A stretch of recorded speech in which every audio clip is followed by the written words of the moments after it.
So in this video, you'll learn how to customize the app shortcuts on the Samsung book cover keyboard. So customizing app shortcuts simply means changing the shortcut to open a different app. So if I press on Command and B, then you can see it automatically launches Samsung Bixby. But if I wanted to launch something different, say for example Google Chrome or even PenUp, then it's slightly different. So if I wanted to customize it to launch my favorite app, then all I need to do is just open Settings and then scroll and select General Management. From here, I'll tap on Physical Keyboard and then choose Customize Keys. Next, you'll want to select App Shortcuts, and then you can see the different shortcuts that are currently available for you to customize.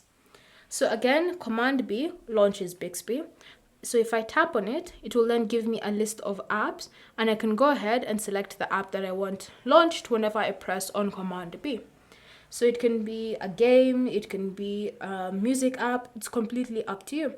You can even choose to set it to none, so that whenever you press on Command B, nothing happens on the screen of your tablet. So have fun and customize it to your liking, and then go ahead and test out the different commands. So Command B will launch the Contacts app. I can go back and can customize something else. So Command F, I can tap on it, I can have it launch a game. So now when I press on it, then my game will be launched. And so that's how you can customize the app shortcuts on your Samsung book cover keyboard. Thank you for watching. If you have any questions or comments, leave them down below and we'll get back to you.